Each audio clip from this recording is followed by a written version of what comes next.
name's Ashley, and I've been a longtime Hozier fan. I also love learning about mythology, folklore, history, and plants. And the Venn diagram of all those things could almost be a circle if you put Hozier's music right in the middle. So if you like all of those things or want to learn more about them, this is the video for you. And however many minutes this ends up being, grab a cup of tea, grab a blanket, get cozy, and join me on this deep dive into Hozier's discography.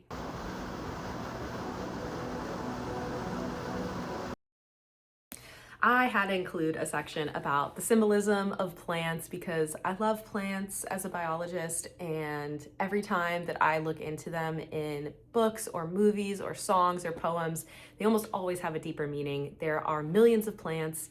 Why did the artist or the writer specifically choose this plant? There's almost always a deeper meaning to it. And looking into these songs, some of them were just too good not to include in the video, so I'm going to. The first one is As It Was. This is a song off of Wasteland Baby. The overall theme of the song is Hozier is going back to a lover that he was separated from for a certain amount of time. After living this crazy life, like of concerts, touring, all of this stuff, nothing compares to this lover or this partner that he's had. The specific plant reference that I want to talk about is in verse 1, right off the bat. Very Hozier of him to include the Greek mythology reference or folklore reference or any important symbolism right in verse 1. He likes to hit you right with it in the beginning.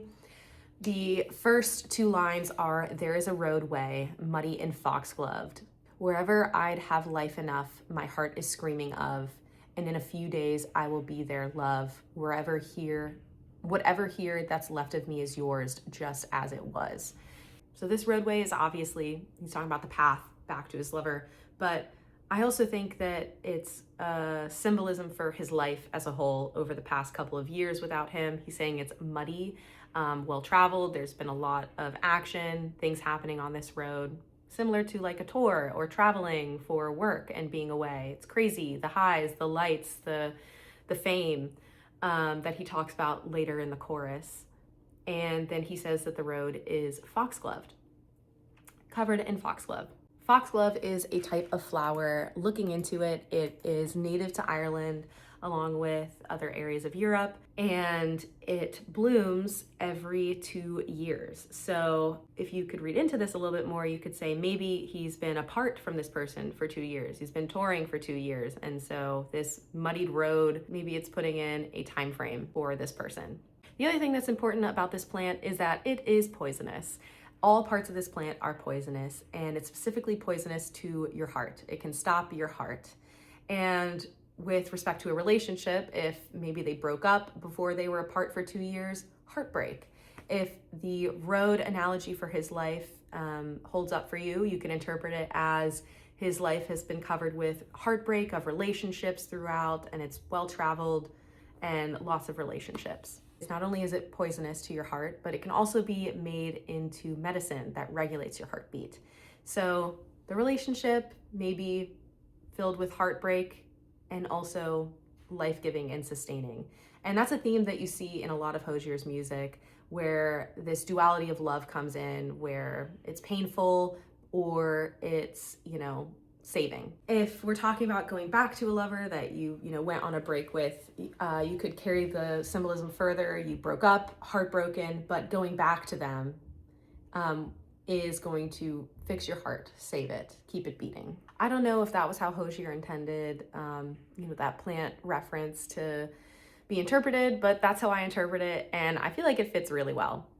So this last plant reference song is No One Fucks With My Baby, and I watched an interview of Andrew where he says the song is essentially a love song for the end of the world, the end of times, and it's about a woman who's utterly terrifying and nothing phases her, and he's saying no one fucks with my baby because she's terrifying. Nothing's gonna throw her off. She's scary. How I interpreted it before I listened to this interview is that he's saying he's protective and he's gonna protect his lover. It's the opposite way around. She doesn't need protecting. She's terrifying, very scary. And the plant reference is in verse 2, where he says, "If I was born a blackthorn tree, I'd want to be felled by you, held by you, fuel the pyre of your enemies." If you've never seen a blackthorn tree, let's take a second to describe it, because it's kind of a scary tree. The trees have dark wood, as the name would suggest. It's a blackwood shrub-like tree, and it's covered in these long, sharp thorns that historically have given people infections if they got impaled by them. They're also poisonous. Hozier loves his poisonous plants. The leaves and the seeds or kernels produce cyanide. So it's a scary tree.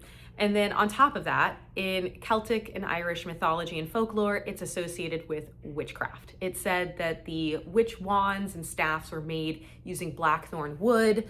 And there's a ton of myths surrounding this tree about how it was protected by tree spirits or fairies, fae, and if you tried to cut it down, they would come out and attack you. But the only people that could cut down these trees are witches, who would use it for their wands and their staffs. And then it's also in Irish mythology associated with the monologue, who is a Celtic goddess of war and death.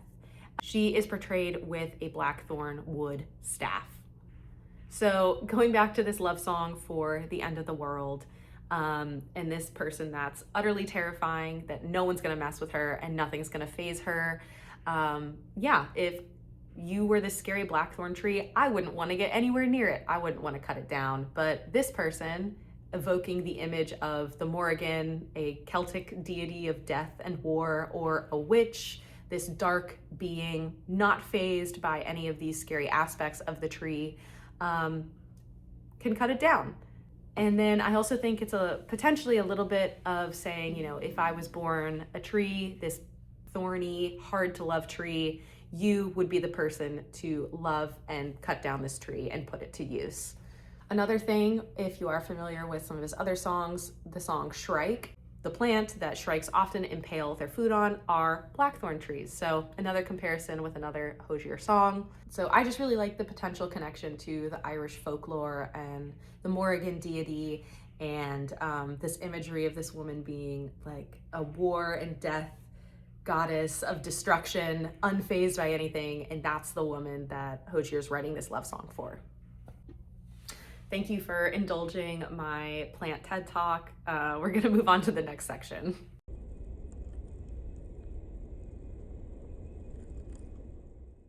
Okay, we can't talk about Hozier and do a deep dive without talking about Dante's Inferno.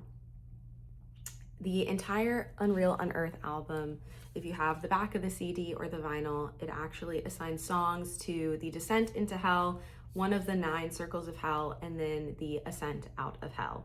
And watching an interview, Hozier wrote this album to process the pandemic and the lockdown, and was comparing Dante's journey through the 9 circles of hell, similar to the pandemic experience for him. So I'm gonna do a quick summary of Dante's Inferno for those who haven't read it or just need a quick update. If you're already familiar with it, you can skip the summary section. The Divine Comedy by Dante Alighieri is a 3-part epic poem. Hell, purgatory, and heaven are the 3 parts. It follows Dante himself as the main character on this journey through the afterlife. This poem blends medieval Christian theology along with classical Greek mythology and personal and political commentary from Dante's own life in the 14th century. In Inferno, Dante finds himself lost in a dark forest. This is meant to symbolize spiritual confusion and sin.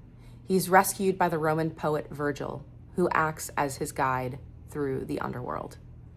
Together, they descend through the 9 circles of hell, each punishing a different category of sin. The deeper you journey into hell, the worse the sin and worse the punishment. The punishment are famously symbolic of the nature of each sin. Along the way, Dante encounters multiple historical, mythological, and contemporary figures of their time through these 9 circles of hell, using each of their stories to explore themes from justice, free will, and the consequences of moral choices. During their descent, they start in limbo, which is technically the first circle. This is where he finds unbaptized people or virtuous pagans, representing the Christian influence of the time. They face no physical torment, but they suffer from a perpetual state of hopelessness and separation from heaven. They continue further into the second circle, lust. Sinners are caught in a perpetual violent storm. They're constantly tossed around by winds as a reflection of their uncontrolled lust in real life. In this circle, he sees a couple holding on to each other. Most of the people are just being flung around, but these two are clinging to each other. Dante calls them over and asks for their story. The woman's name is Francesca. The man's name is Paolo. Remember this detail for later. It's the name of a song. He descends further into the third circle, gluttony. The gluttonous are forced to live in a vile, icy slush under a never-ending rain of putrid substance overseen by the monster Cerberus. They descend further into the fourth circle, greed. The greedy souls are forced to push heavy weights against each other in a struggle. This is meant to represent their relentless pursuit of wealth, even when they already had enough and they didn't need for more. The next circle is the fifth circle, anger. In this circle, the wrathful are submerged in muddy waters of the river Styx. They're each fighting each other in a frenzy of rage. Dante has to cross this river through a boat where he's able to look down and see them all fighting each other. He continues on to the sixth circle, heresy. Sinners here are trapped in burning tombs, reflecting their false doctrines and the burning away of their souls. The seventh circle is violence. There are sub-circles of this as well, those who are violent against each other, themselves, or God. And the punishment varies by the type of violence. For example, violence against their neighbors are boiled in a river of blood, while suicides are turned into trees. The eighth circle is fraud. All forms of fraud and deceit are caught in this circle, and there are multiple elaborate and complex punishments specific to the type of fraud. The ninth circle and the lowest circle, representing the worst punishment and the worst sin, is treachery, betrayal, treason. This is the lowest and coldest part of hell, where sinners are frozen in a lake of ice. Satan is at the very center. Even Satan is trying to escape this punishment, trying to fly out. After going through all the circles of hell, Dante is horrified by what he has seen and these horrible punishments. They make their way back to the surface and out of hell. Congratulations, you survived the summary of Dante's Inferno. Going into the tracks on this album, we're going to start with the descent down into hell. And there's two songs for this descent, De Selby Part 1 and De Selby Part 2. Both of these songs focus on a general concept of transitioning or change, metamorphosizing. In the songs, specifically Part 1, he talks about the sun setting as day becomes night, that transition. And this is really applicable to the descent into hell that Dante experiences, where he's going from the realm of the living, the sun, the day, into the realm of the dead, hell, where there's even one point where it's completely dark and he can see nothing. So this song really fits, mirroring descent into hell. De Selby, which is the name of both of these tracks, also is a reference to a fictional character in an Irish novel called The Third Policeman. De Selby, the scientist, especially in the footnotes, there's a lot of metamorphosizing as a scientific concept. He has this concept where if you do something, or if you are in contact with something for too much, you will start to become one with it. There's this concept of a man riding his bike, and if he rides his bike for too long, he's gonna start to morph and become part bike. There are a few quotes in De Selby Part 1 and De Selby Part 2 that I think are specific call-outs to the book and the theories that the scientific character believed in. For example, when he says, "What you're given, what you live in, darling, it finds a way to live in you." And then later on in the song, he also says, "Let all time slow, let all light go. I don't need to know where we begin and end." In the refrain, I think there's further call outs to the De Selby character, specifically where he says, "I want to lose me, I want to fade away with you, and if I was any closer, I could be lost." All of these lines, I think, are, again, calling back to that moving particle atomic theory, where the more frequently you interact with something, you will fuse and take on the other person's particles, that theory in the book. And essentially he's saying he's so close to this lover, or he wants to be so close to this lover, that he loses himself and is no longer a separate identity but fused with her. The line, "I want to run against the world that's turning," I think this could be a reference to the third policeman. There's a strange theory that he has that roads or paths have set predetermined paths. If you go the wrong way on a path that's predetermined, you will essentially be going against the path and you won't be making any progress. All right, so we are out of the descent and we're entering into hell. This song is First Time, and if you remember, the first circle isn't really hell. You're not really being punished. It's more of like a purgatory or a limbo, a state of waiting. You're still dead, but you can't reach heaven. There's a few references in this song to the first circle of hell or entering the afterlife. The first one I'm going to point out is a Greek mythology reference, the river Lethe.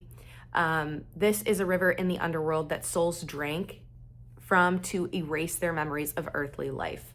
They either drank it as a punishment or to prepare for reincarnation. So two extremes, either really good, giving new life, or a punishment, damnation. And in the context of this song, he said, both at the first time you kissed me, I drank dry the river Lethe, but the river Liffey would have been better on my stomach all the same. So to me, almost a punishment. The river Liffey is a river in Ireland that's notorious for pollution. So if he's saying that the first time we kissed, I drank the river of forgetfulness, I forgot everything of the past, but this polluted river would have been much better on my stomach. That, to me, reads as a punishment, or he's foreshadowing the end of the relationship, saying, it's kind of doomed from the start.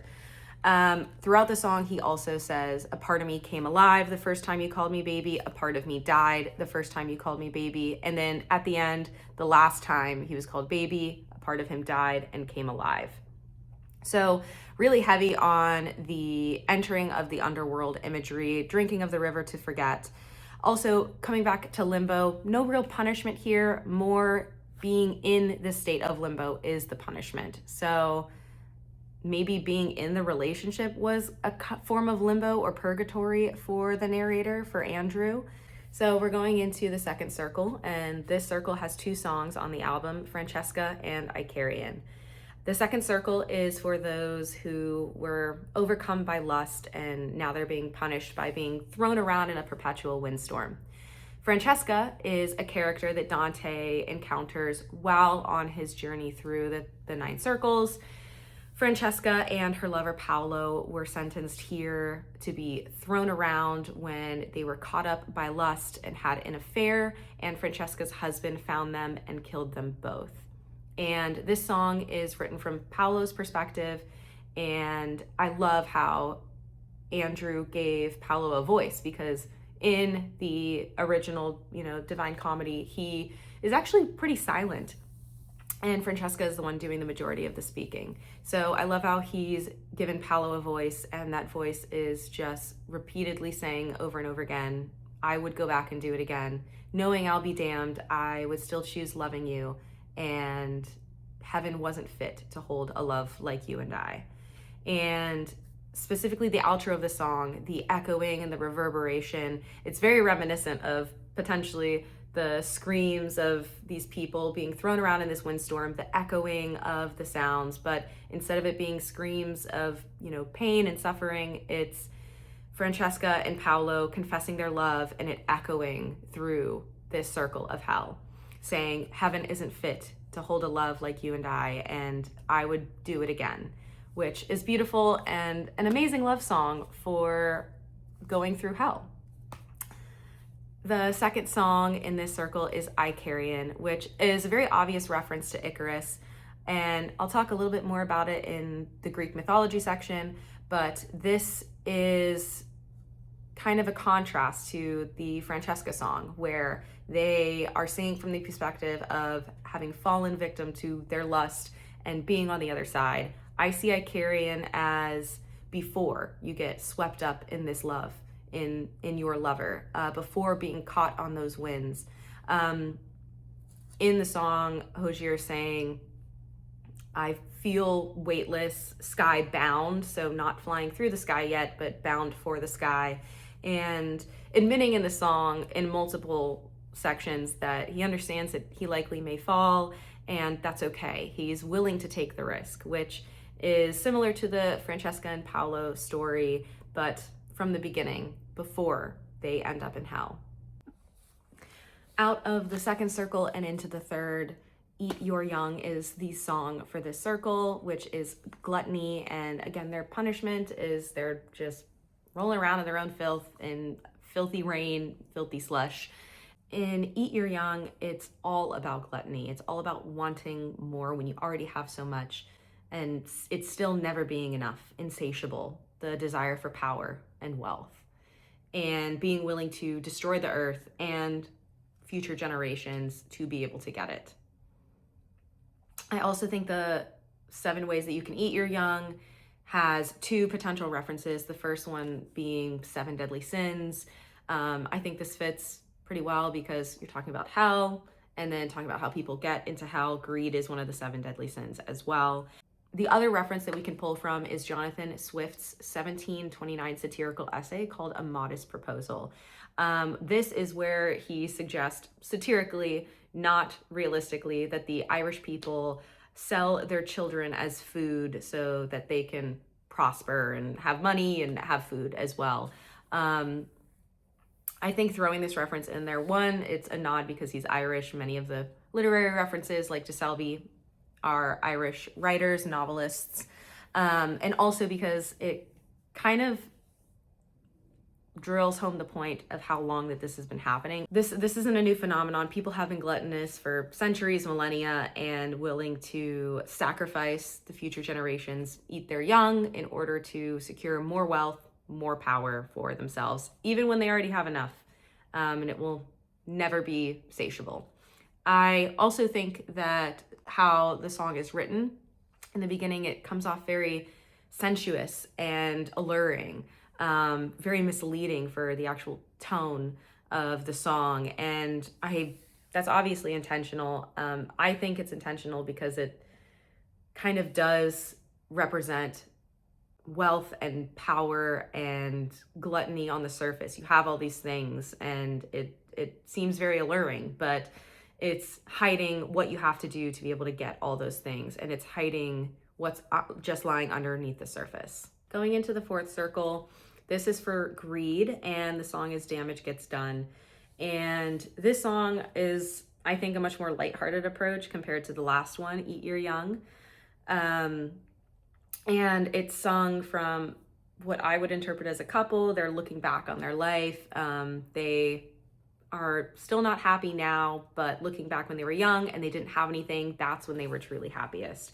And they lost their happiness or were constantly in pursuit of it and couldn't get it when they started having more money, having more clothes, cars. And this song, I think, also is commentary on how the younger generation gets blamed a lot for the problems that are in the world. And I think this is shifting the attention more on the older generations who maybe are guilty of greed, and they have so much. They have the wealth, they have the power, they have the status, the jobs, multiple houses, second home, third home, and it's still not enough. They still want more, keep buying more, and they're chasing something that they can't get, which is happiness, the feeling of contentment. And when you were young and you had nothing and you were just happy and you had your friends and your family and your health, that was when you were happiest.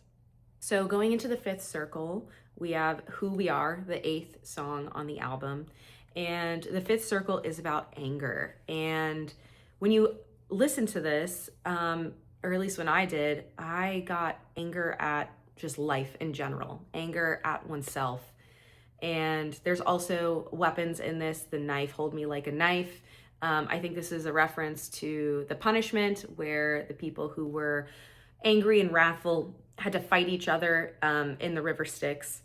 And watching an interview, Hozier said that this song starts, in childhood from like a cold, dark place where you had to face a lot of hardships and then just having to like fight and claw your way through it.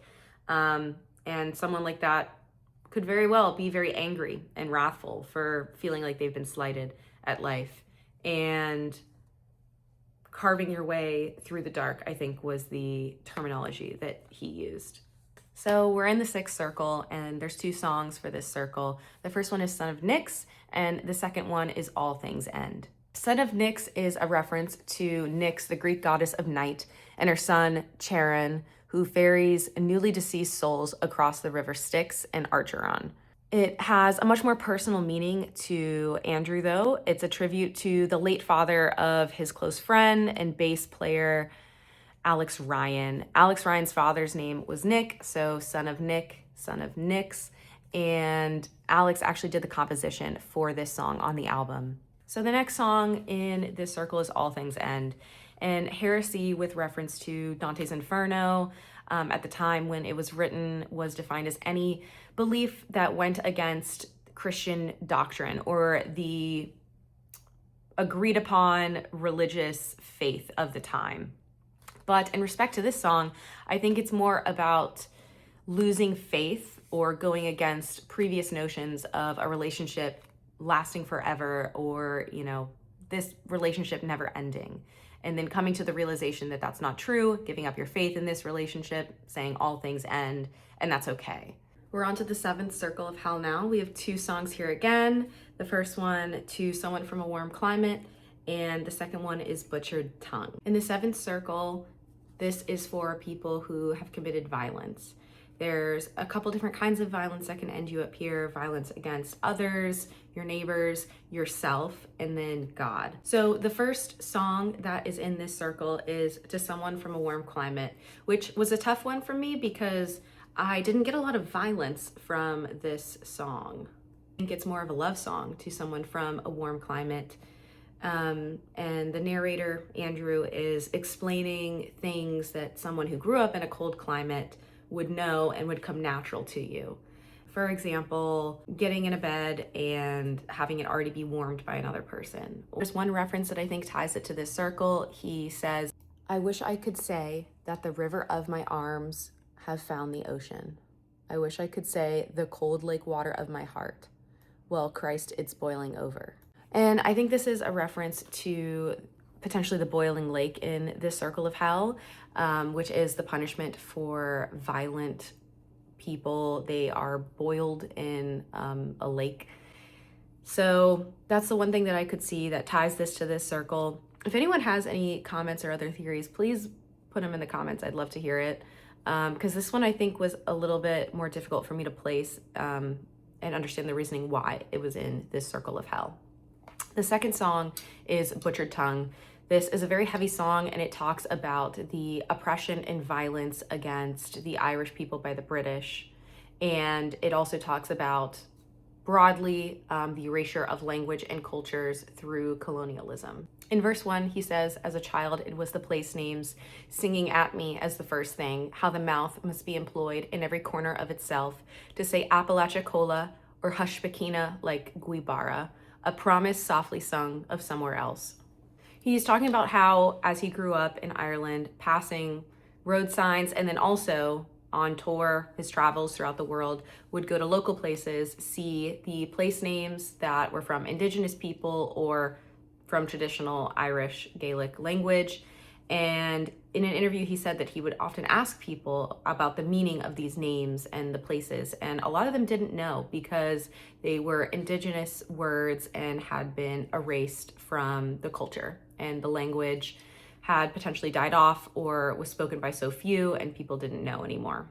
And for those of you who don't know, Ireland was under British rule for the majority of its recent history. A portion of it still is now. And there were sometimes quite violent acts done to suppress the Irish and their language and their culture. And this song talks about a little bit of that further on. But just to add some context to these place names that he mentions in the first verse, Apalachicola is a river that is in Florida. It's also a small coastal city. Native Americans had lived here for thousands of years. It was estimated up to 40,000 people lived in this area. During the start of the mid-17th century, Spanish missions started to get established here. Later, the British allied with other Native American tribes to defeat the Appalachee, the people of this area. Most of them were killed. A very few amount of them did survive, and they were displaced by this battle. As a result, the original language that was spoken here that gave these places their names is no longer spoken here and is barely spoken by a few very small percentage of people who still are able to speak this language, but not in its original location. Hushpahkina is also in the United States. It's in Mississippi. Hushpahkina comes from Choctaw language, and it means sunflowers are abundant. The majority of the Choctaw Nation now resides in Oklahoma as a result of the Trail of Tears and the displacement of them by the US government in the 1830s.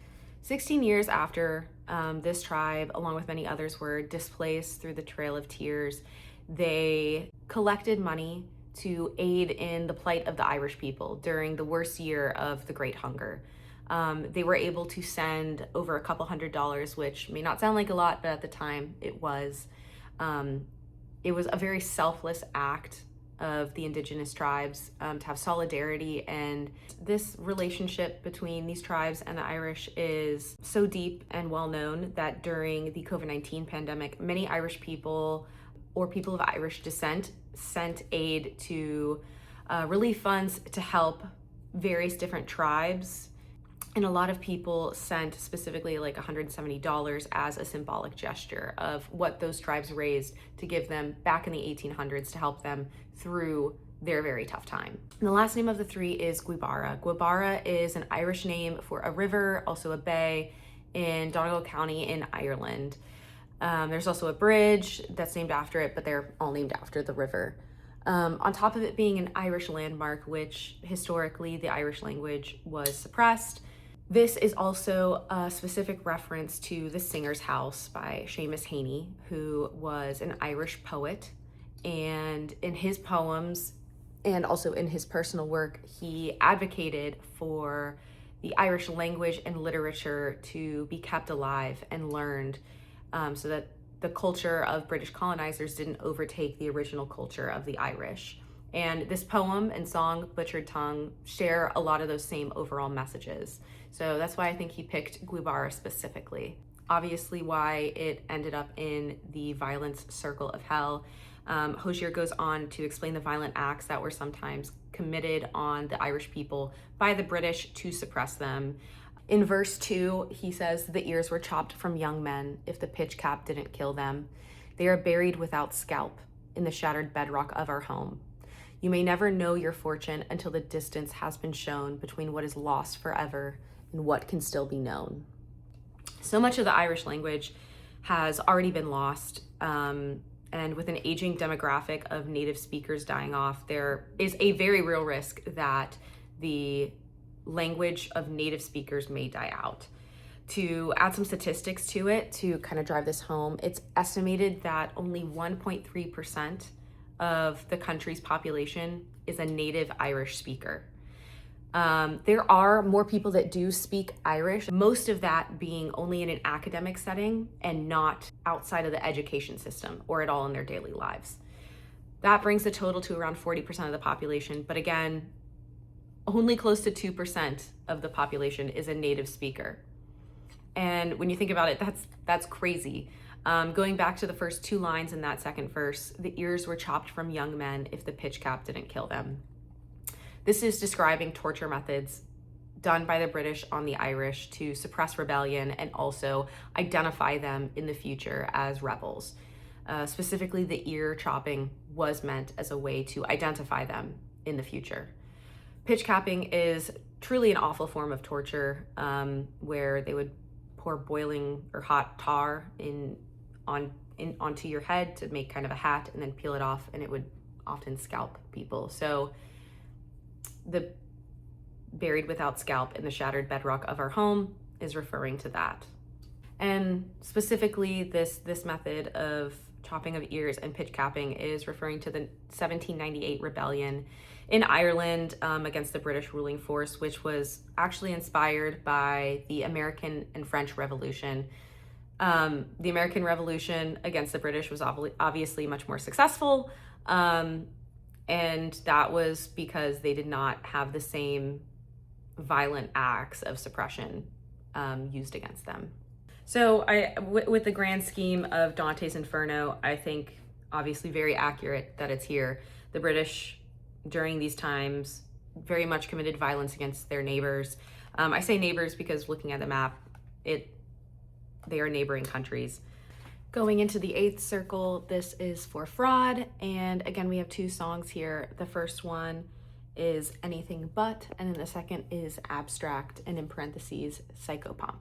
Anything But was another one of those songs that I struggled initially to really place in this circle of hell, to keep with the Dante's Inferno tracks that we've been going through. But when I started looking more into the lyrics, I thought it could potentially be a form of fraud of yourself, like a rejection of your true self. The whole song is him going through saying he wants to be anything but himself, a fly, a shopping trolley, a stampede, just saying he wanted to be any and all of these things except for himself, which is a form of rejection and fraud. In this circle, there's also people who their punishment is they get transformed into animals and never being able to transform to their human shape, because this represented how they would sometimes take on different faces, different personas to fraud people in their time on Earth. So that is how I think this potentially relates to this circle. If you have differing opinions, let me know. The second song in this circle, Abstract, Psychopomp, I view abstract as in like a research paper, a summary, the highlight bits. And psychopomp is a word for a being in mythology that takes you from the realm of the living and ferries you over to the dead, or it can be a spiritual guide. So in Dante's Inferno, Virgil is a psychopomp for Dante. So when we look at both of these words together, how I interpret it is a psychopomp showing you kind of your life flashing before your eyes, the abstract of your life as you are being ferried from the world of the living to the world of the dead. And this memory is having a previous lover run out of their car after they saw an animal, I'm assuming it's a dog, get hit by a car, and then not even thinking about the danger for themselves, running out into the road to comfort the animal, and the animal passing away anyways. And I struggled to put this in the fraud circle. I had to kind of dig through some Reddit theories that I saw, and there were a couple that I think are really great, so I'm going to share them. The first one is that the fraud that he's referring to is love. I saw somebody write about how when you're in a relationship, you have all these emotions and feelings, but then when you break up, you may have felt like you were living a fraudulent life with that person, or they maybe frauded you. They weren't who they said they were. This makes sense to me when we look at the lyrics, the memory hurts but does me no harm, and then later on, I had no choice but to love you. I also saw another Reddit theory saying that obviously this is a breakup song and also talking with the scope of death. Maybe he sees himself as this animal hit by a car. Maybe the relationship ended really suddenly, and this lover still ran out to comfort him, the tear rolling down their eye as the light left his eyes as this relationship ended, and he got ferried to the underworld, a depression, something like that. Moving on to the last circle, the 9th circle, and this is the worst sin and also the worst punishment. It's for treachery, betrayal, and the song for this is Unknown Nth. And the title refers to like an unknown number of times, an nth number of times that this has happened. And we've kind of seen this theme all throughout the album of the cyclical nature of his relationships and loves, where he gets into these relationships and then they end and he's heartbroken, he feels betrayed, feels fraudulent, all things end, stuff like that. And In verse 1, it reads, "You know the distance never made a difference to me. I swam a lake of fire, I'd have walked across the floor of any sea, ignored the vastness between all that can be seen. So I thought you were like an angel to me." Clearly, this is someone that he idolized. This is someone from a relationship has ended. He's saying, "I would have done anything for you. I thought you were an angel." So he's heartbroken and potentially caught off guard by this. In the bridge, he says, "I could break beneath the weight of the goodness, love I still carry for you, that I'd walk so far just to take the injury of finally knowing you." So to me, this reads as he still cares about the person. He still loves them, and it's injuring and it could crush him beneath this weight. And I think back to Icarian, which to me almost reads like the start of the relationship. And he's foreshadowing the fall, and he's saying, "As if I fall, that's fine. Just don't fall away from me." When reading these lyrics, that's what reminded me of earlier songs. In verse 2, there's another reference to the circle of hell that we are currently in, where Satan, a fallen angel, is frozen in a lake trying to fly away. And in verse 2, where you were held frozen like an angel to me. Bringing it full circle as well, in verse 3 of this song, it starts off with saying, "You called me angel for the first time. My heart leapt from me." And I think this is a callback to the song First Time in the First Circle of Hell, or Limbo. And so this makes me think that maybe this song is the ending of the relationship that we started out with in this album. After we finish all 9 circles, we are now going to ascend back out of hell, mirroring what Dante's doing through the Divine Comedy. And the song for this is called First Light. Finally coming out of that darkness, healing, it could feel like you're seeing sunlight for the first time. And this definitely mirrors how Dante feels climbing back out of hell. He's shattered emotionally and mentally, seeing all the things that he saw through his descent through the 9 circles, and coming back to the surface. He's overcome all this lightness. And I can imagine if, for a lot of people, the COVID lockdown was a very dark and depressing time, being able to come out of that and see your family and your friends and your loved ones, that can very much be an emotional and freeing feeling. And we've made it through back out of hell. And that is the end of the Unreal Unearthed album. So starting in the Greek mythology section, the first 2 songs that I think people most commonly attribute Greek mythology to in Hozier's discography are Sunlight and Icarian. And these are obviously references to the tale of Icarus. And for those of you who don't know, the tale of Icarus comes from Greek mythology and centers on Icarus, who is the son of Daedalus.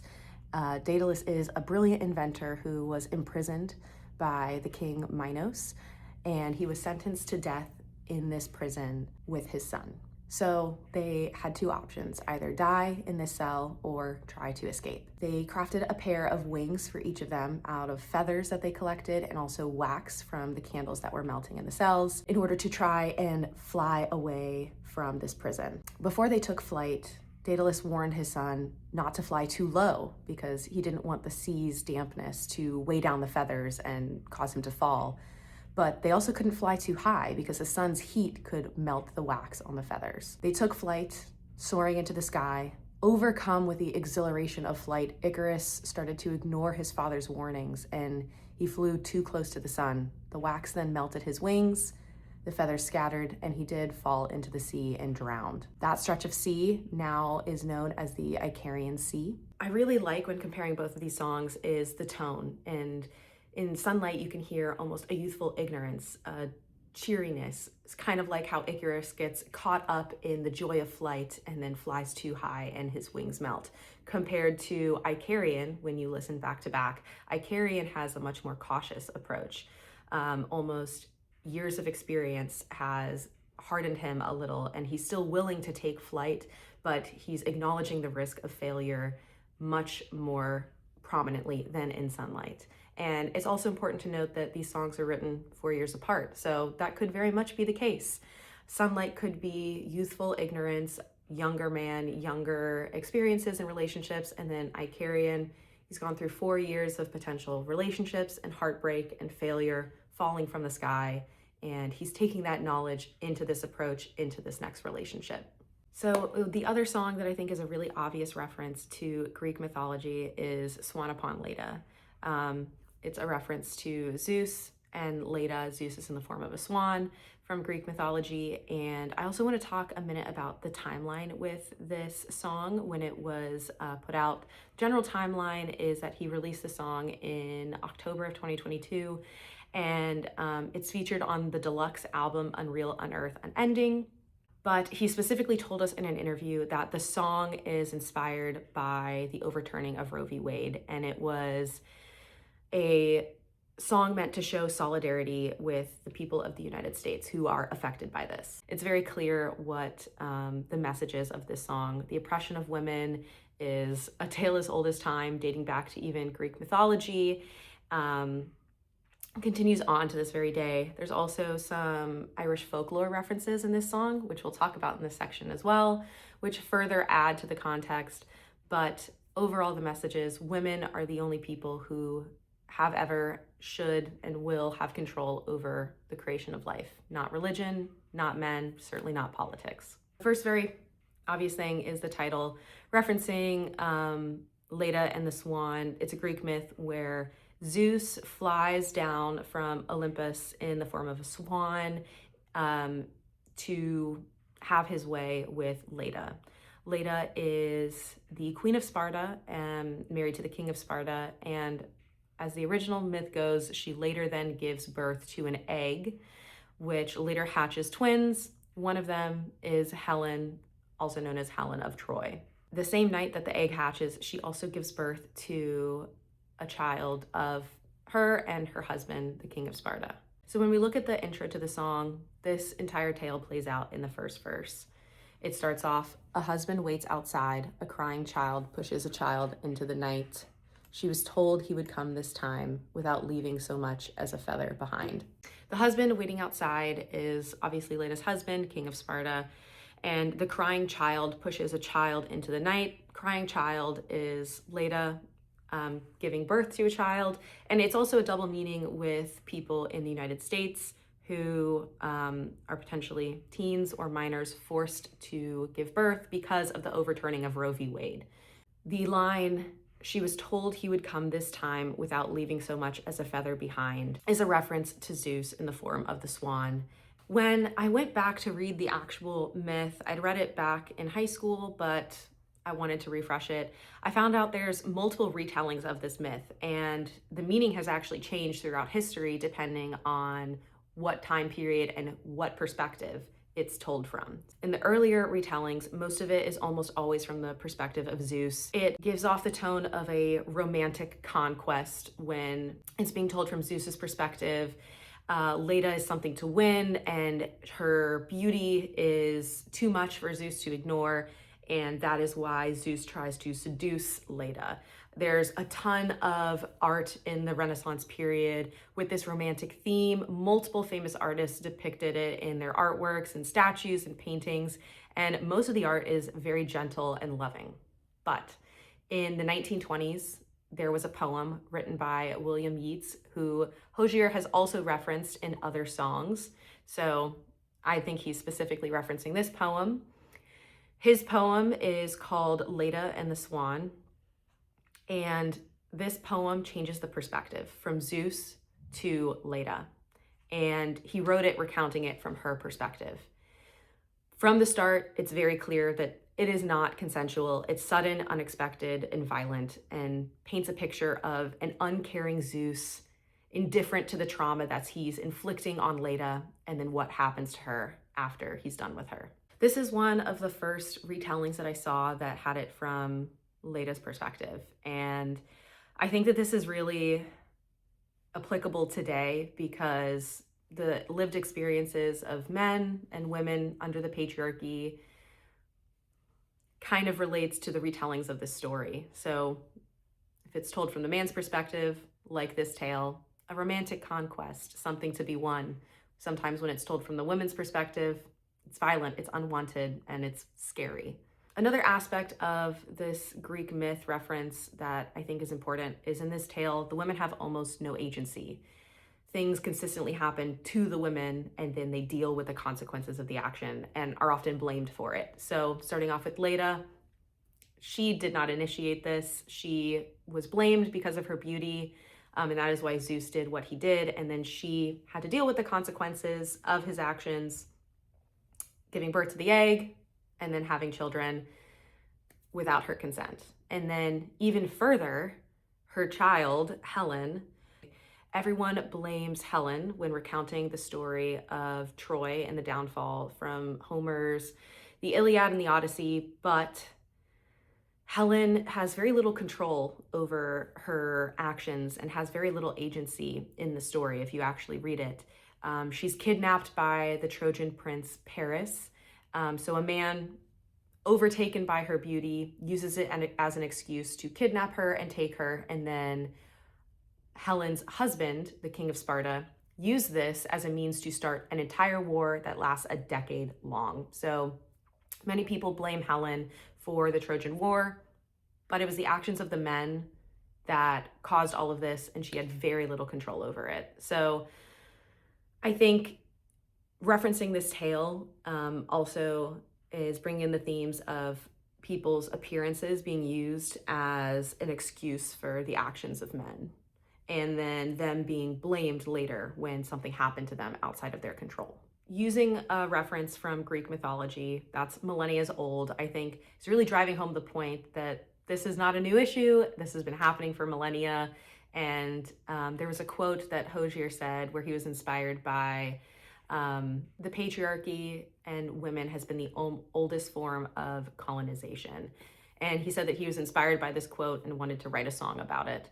So this fits really in theme with that quote as well. It's a tale that's millennia old from Greek mythology and yet still applicable now. Moving into the second verse of the song, the second reference is actually to Irish folklore. It says, "A grandmother smuggling meds past where the godchild soldier Satanta stood dead. Our graceful turner of heads weaves through the checkpoints like a needle and thread.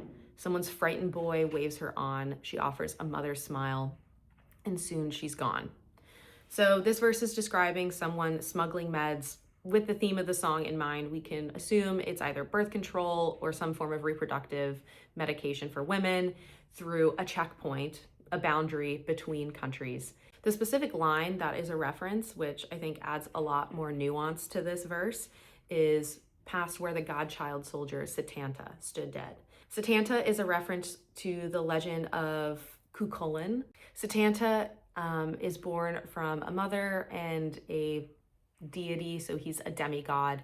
From a young age, he had a lot of battle strength, and he got the name Cuchulainn, which is translated to Cullen's hound, when as a child he had to kill a ferocious guard dog of the blacksmith Cullen in self-defense. And to atone for killing of the hound, Satanta promised to take its place as protector of Cullen's home and land, and that earned him his new name, Cuchulainn. After that event, Satanta went on to fight many battles, but he was slain in battle at a young age. Before he died, he bound himself to a standing stone so that he could die standing on his feet. And according to the myth, he remained upright on this rock for 3 days, facing his approaching enemies before dying.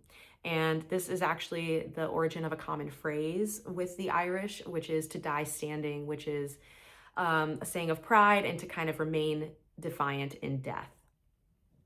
Going back to the line, it specifically says where the godchild soldier Satanta stood dead. So where is that?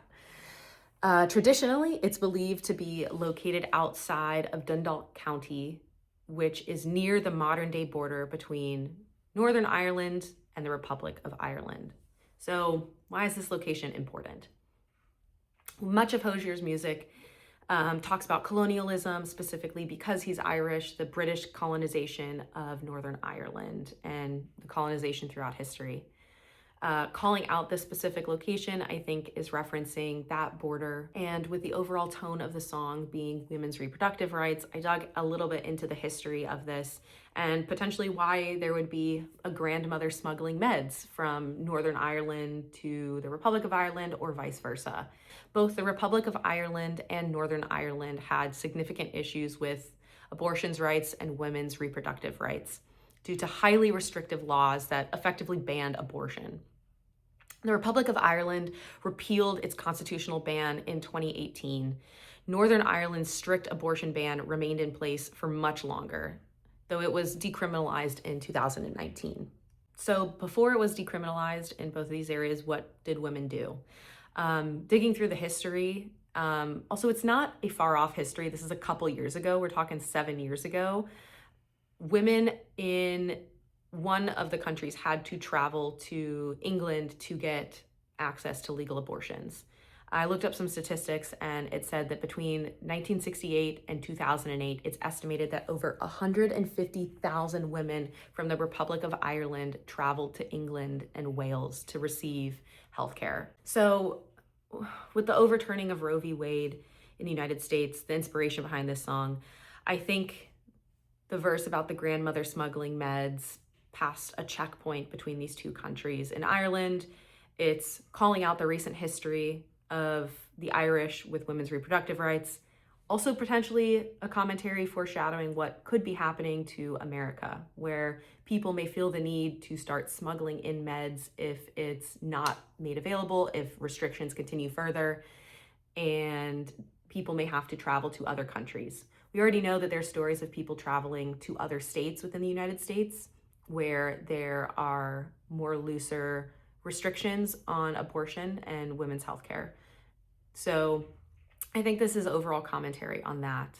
Another song with a ton of references is Bee from Wasteland Baby. It's one of my favorite songs from the album. And Hozier starts off with multiple back-to-back references in this song, really to set an apocalyptic tone, which is in theme with his Wasteland Baby album. It's a very apocalyptic album. The overall theme of this song is the protagonist is speaking to their lover, asking them to be kind and to be good, even as all these apocalyptic things seem to be happening. And I think he's also speaking to us, the listeners, to be kind and loving and caring, even in the face of all of these horrific things. Starting off in the intro, it goes, "When all the worst we fear lets fall its weight, when the gyre widens on and when the wave breaks, when St. Peter loses cool and bars the gate, when Atlas acts the maggot makes his arm shake, when the birds are heard again in their singing, once atrocity is hoarse from voicing shame, and when the earth is trembling on some new beginning with the same sweet shock of when Adam first came." Right off the bat, a ton of back-to-back references. We'll go through them one at a time, but overall, he's setting an apocalyptic theme, end of world things happening. The first reference is also another William Yeats poem, which was a reference in Swan Upon Leda. But this poem that he's referencing was written in 1919, right after World War I. This poem is called The Second Coming, and it was inspired by the aftermath of what William had just seen in World War I. And so much technology and inventions were coming into existence right before this World War. Cars and airplanes, people were flying for the first time. Must have been an insane thing to witness, and huge jumps in innovation and technology. And then a couple years later, those same technologies were being used to create war and death at the largest scale that had ever been seen really in human history. And all of those advances happened over the span of 10 to 15 years and then being turned around to create this horrible, scarring First World War. And William, seeing all of this, wrote this poem comparing how the events almost felt like the Christian version of the apocalypse. That's how quickly and horribly things happened and how he was seeing them. And also the tone of all of these things were brought on by human beings. Like, we did this to ourselves with the creation of this technology and then using it for harm and war. So within the first line, I think Hozier is setting up a theme of we have brought on our own downfall. Continuing on to the second reference, when St. Peter loses cool and bars the gate. This is a reference to Judeo-Christian mythology, St. Peter today is kind of seen as a gatekeeper to guard the gates of heaven. So by saying when he loses his cool and he bars the gates, he's essentially saying he's so fed up with humanity, he does not think anyone is worthy of getting in. He's barring the gates. No one can get into heaven. And again, this is giving very much a theme of human beings have brought on our own downfall, where the gods have forsaken us because we are beyond redemption. So the next reference, we switch to Greek mythology, where Atlas is a titan who, as a punishment for the war with the gods, his punishment was to hold up the heavens forever, hold up the earth. And I actually had to look up the term axe the maggot. This is an Irish term for like messing around or acting a little mischievous. So when Atlas axes the maggot and makes his arm shake, I think this maybe is referencing causing of like the earth breaking apart, causing earthquakes, kind of also a throwback to the gyre widening with William Yeats's poem. So he continues on. We've experienced so many atrocities that our voices have gone hoarse from screaming about how bad they are, and we can't do it anymore. He continues on saying in the last two lines of this intro, when the earth is trembling on some new beginning with the same sweet shock of when Adam first came. I did see a post by him, how that last line is a little bit of a double entendre, but overall it's a reference to Judeo-Christian, Adam and Eve when they left the garden, and it ushered in a new era for human beings. This isn't the only time in this song that he references the tale of Adam and Eve. He references it a couple times. For example, be that hopeful feeling when Eden was lost, that's been deaf to our laughter since the master was crossed. And then also be like the love that discovered the sin and freed the first man and would do so again. So with all of these references, he's really repainting the tale of Adam and Eve. Instead of Eve bringing the downfall of man, she's his liberator. And in the context of the song, he's saying, be like the love that discovered the sin and freed the first man. He's telling his lover, also I would argue us, to be like Eve, be courageous enough to disobey and love and think and act even when divine or political powers are labeling it as a sin and telling you not to. In verse 2, we have some references to politics as well. He starts off saying, when the man who gives the order is born next time around on the boat sent back. When the bodies starving at the border are on TV giving people the sack. Obvious reference to Trump. With his Apprentice show telling people that they were fired, so giving people the sack. He continues on saying, when the sea rises to meet us, obvious reference to climate change, and then when there's nothing left for you and I to do. So evoking a sense of humanity brought about its own downfall.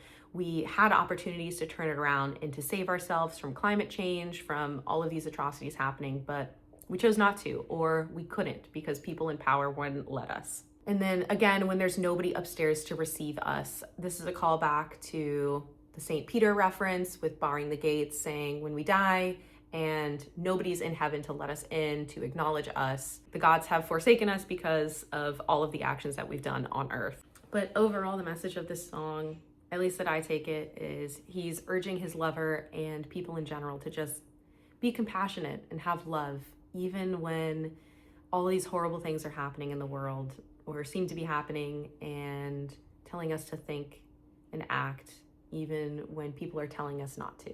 The last song in this mythology folklore section is Talk, and it has a very obvious reference to Greek mythology immediately in verse 1. Talk, I think, is a very funny song because I watched an interview where he essentially is saying the protagonist is just using all this flowery language to try and get a girl to come home with him, and he's trying to seduce them. And so this myth that he's referencing, he also said that he picked it because in his only college essay that he wrote, it was on this myth, and I think that's so funny. Overall, the myth is the story of Orpheus and Eurydice from Greek mythology. Orpheus is the son of Apollo, and in the tales, no one can resist anything that he is singing. He can seduce or convince people to do whatever he wants with his song. And so that kind of fits the theme of what he's trying to do. He's trying to pick up a girl. TLDR summary is Orpheus was in love with Eurydice. Eurydice died.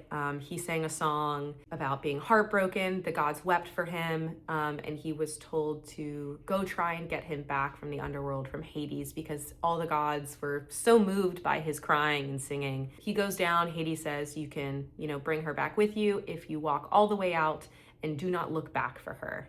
And of course, because it's Greek mythology and there's got to be a tragedy, he makes it 90% of the way there and then looks back because he's so scared that she isn't there, and he dooms her by looking back, and she gets sucked back to the underworld, unable to return.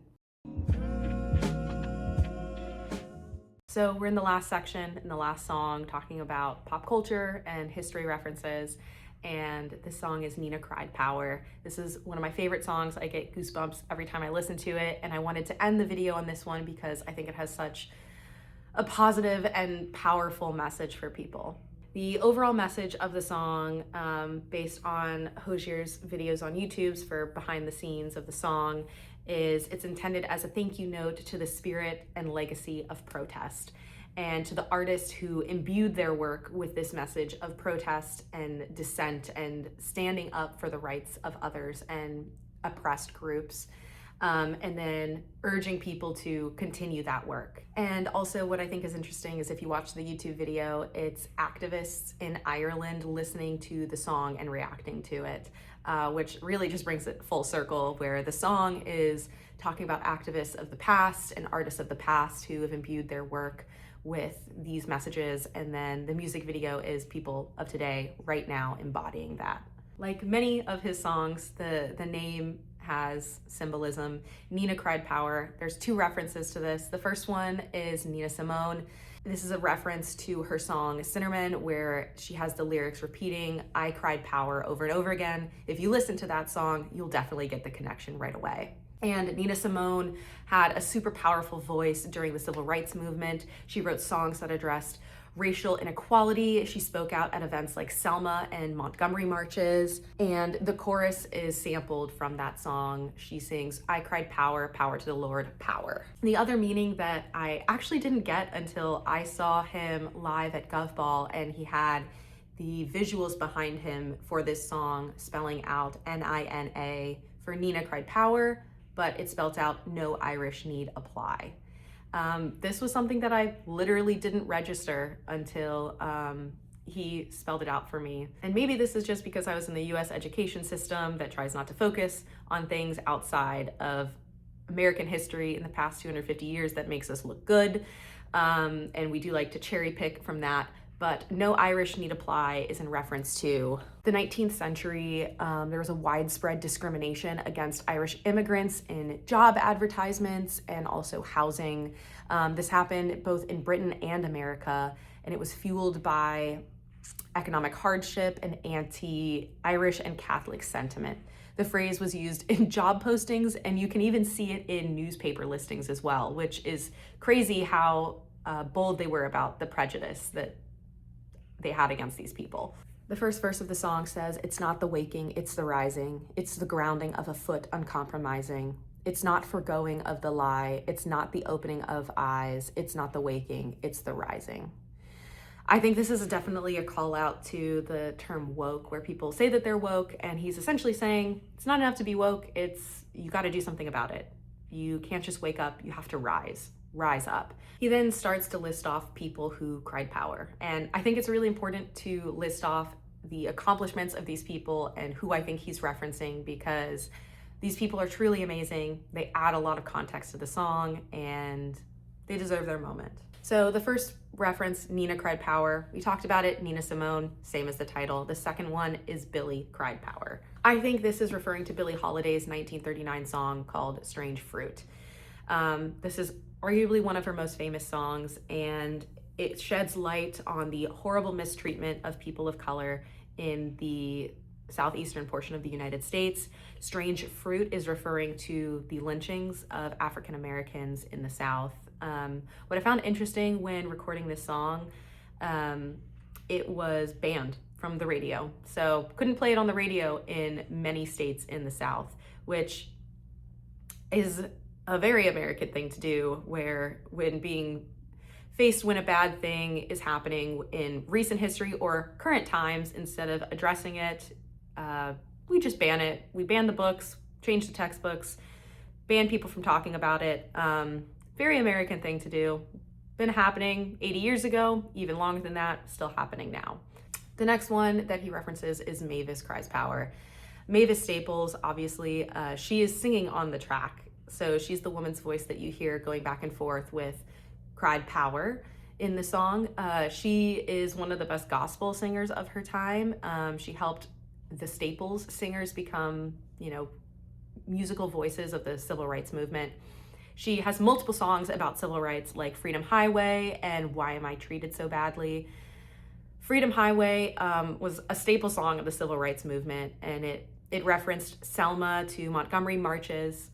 The Why Am I Treated So Bad song is addressing the segregation and racial injustice. And I think in an interview that I watched, Mavis said that Dr. MLK Jr. reportedly liked this song, which is a really cool thing to be able to say. The next reference is Curtis Cried Power. I think this is Curtis Mayfield. Curtis worked on the defense of Black people's rights. He had a debut solo album, Curtis, in 1970, that he also had songs on this that referenced that work. One of my favorite songs by him on this demo is called Power to the People, when he thanks previous generations for fighting and achieving what they did, and then he says, it's now up to us. That's essentially a great summary of what Nina Cried Power is saying. He's thanking the previous people for what they've done, saying we need to do stuff now. The next reference is Patti Cried Power. I think there's two Patties that this could be. The first one is Patti Smith. She's a punk rock artist in the 1990s.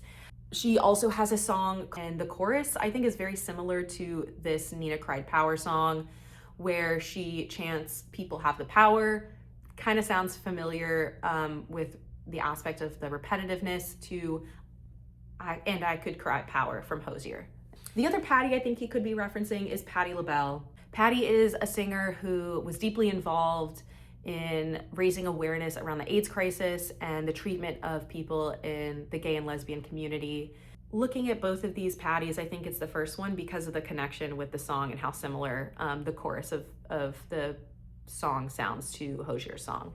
The sixth reference of people is Lennon Cried Power. This is a quite obvious one. It's John Lennon, and also I would throw in Yoko Ono.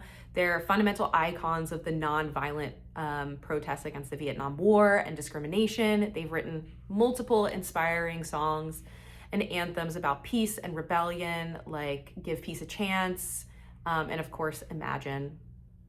The seventh reference is James Brown Cried Power, which appreciate that he included both the first and last name in this one, because if he just said James Cried Power, a lot of people it could have been, or Brown Cried Power, very common name, a lot of people it could have been, but James Brown is kind of referred to as the godfather of soul, and a major figure in 20th century pop music and dance. He had a really long career, and he influenced a lot of other musicians and other genres like disco and hip hop. He's one of the most sampled artists in history. He also had songs talking about the symbol of rebellion and African American culture. You can get it by checking out the lyrics, Say It Loud, I'm Black and Proud, The Payback, and Funky President, People It's Bad, which is an indirect tribute to MLK. The eighth reference is Joni Cried Power. I think this one is for Joni Mitchell. Joni Mitchell also commented on a lot of issues like the church's dark side and violence on women. This also mirrors what Hozier's done in a lot of his other songs, like Take Me to Church, which talks about the church's dark side and the oppression of people in the LGBTQ community, and then violence on women, Swan Upon Leda. The ninth reference is Seeger Cried Power. This is Pete Seeger. He was an American folk singer. He's remembered as a symbol of kind of rebelling against the system and anti-war protests. He has songs like Where Have All the Flowers Gone and Waist Deep in the Big Muddy. The 10th reference is Marvin Cried Power. I think this is Marvin Gaye. He's a very popular American singer, influential in the 1960s. He has his album, What's Going On, where he denounced the Vietnam War. He also talked about media's hypocrisy, the destruction of the environment, and the suffering of people of color living in America.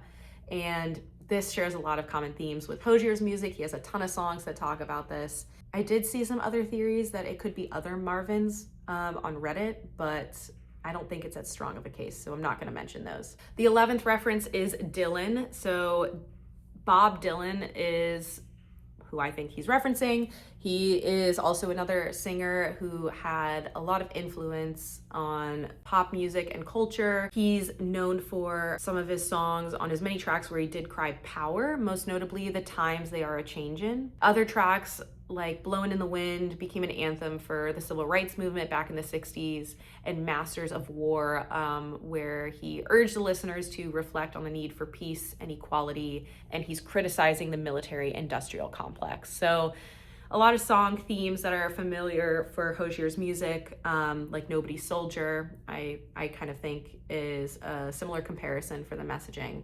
So Woody Cried Power is the 12th reference. This is Woody Guthrie's. He inspired a ton of other songwriters because of his songs. He talked a lot about racial discrimination. He has a couple songs called Deportee, Plane Crash at Los Gatos, and Tear the Fascists Down. He also wrote the song This Land Is Your Land, and many artists have covered that song. And those are all the references. If you think I missed one, or you think I chose the wrong person that you think Andrew was referencing, please let me know in the comments. We'd love to hear what you think. And if you made it to the end of the video, thank you so much. I hope you enjoyed it. Please like and subscribe. I'm gonna be doing another video talking about other artists like Florence and the Machine and Taylor Swift, digging into some of their mythology and folklore references, because there's a ton in their discography. And I'm also going to be doing the Greek mythology reference and also some of the Irish and Celtic references in the Court of Thorns and Roses series and the Fourth Wing series. So if those sound interesting to you, turn on notifications and subscribe, and I will see you in the next video.